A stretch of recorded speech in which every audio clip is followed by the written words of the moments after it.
میرے نبی نے فرمایا جو 3 جمعے مسلسل چھوڑ دیتا ہے وہ میری ملت سے خارج ہو جاتا ہے، میری امت سے خارج ہو جاتا ہے۔ تو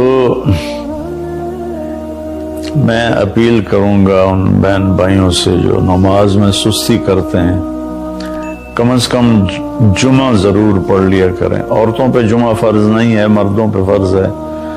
تو میں کہا کرتا ہوں جو دوست ملتے ہیں جی نماز نہیں پڑھی جاتی، تو میں ان سے کہتا ہوں ایک نماز 5 میں سے طے کر لو اور ایک جمعہ طے کر لو، 2 نمازیں شروع کر لو۔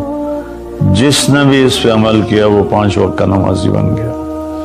تو جمعہ کی نماز کے بعد جمعہ سے جمعہ تک کے جتنے گناہ ہوتے ہیں وہ اللہ تعالیٰ معاف فرما دیتے ہیں، اور جو جتنی جلدی جا کے بیٹھتا ہے امام کا خطبہ سننے کے لیے اس کو اتنا زیادہ اجر ملتا ہے۔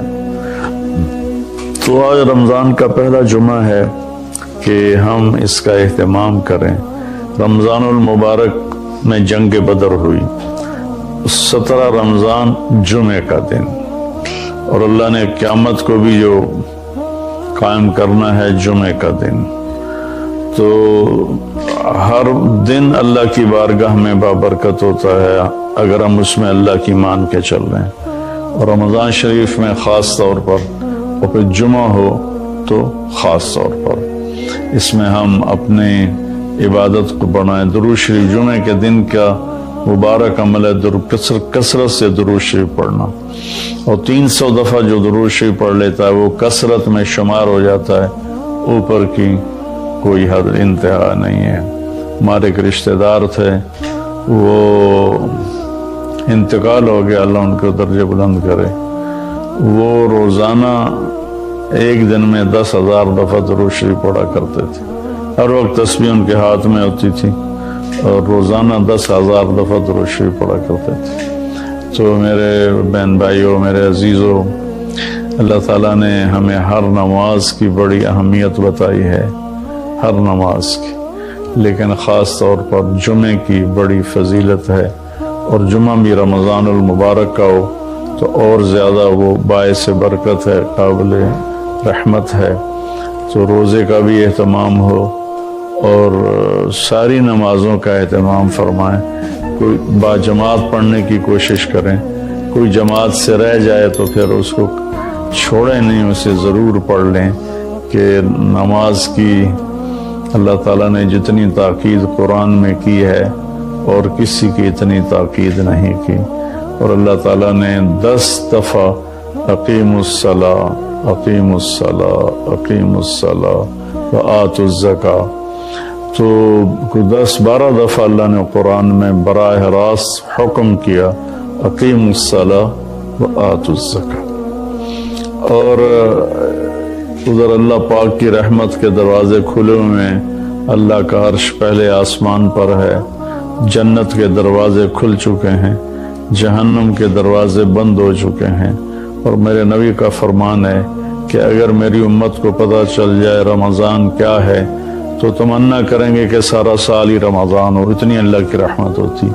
اللہ نے فضل فرمایا، صرف 1 مہینے کے لیے ہمیں اللہ تعالیٰ نے اس کا پابند کیا۔ تو میرے بھائی بہنوں، اس مہینے کو قیمتی بناؤ، کسی سے ہم لڑے ہوئے ہیں ہم صلح کر لیں، مرنے والے سے پوچھو کہ لڑائی کا کیا نقصان ہوتا ہے، مرنے والے سے پوچھو دنیا کی دوڑ کا کیا نقصان ہوتا ہے، مرنے والے سے پوچھو ماں باپ کی نافرمانی کا کیا انجام ہوتا ہے۔ امام بخاری رحمۃ اللہ علیہ نے ایک واقعہ نقل کیا ہے کہ ایک گاؤں میں ایک نوجوان کو دفن کیا گیا، تو عصر کے بعد اس کی قبر پھٹتی اور وہ قبر سے نکلتا، اور اس کا چہرہ گدھے کا ہوتا تھا، اور وہ 3 دفعہ گدھے کی آواز میں آواز نکالتا تھا، پھر وہ قبر میں گرتا تھا، قبر مل جاتی تھی۔ تو لوگوں نے اس کی ماں سے پوچھا کہ یہ کیا چکر ہے؟ تو اس کی ماں نے بتایا کہ شرابی تھا، شراب پیتا تھا، تو میں اسے روکتی تھی نہ پیا کر، تو وہ آگے مجھے کہتا تو کیا گدھے کی طرح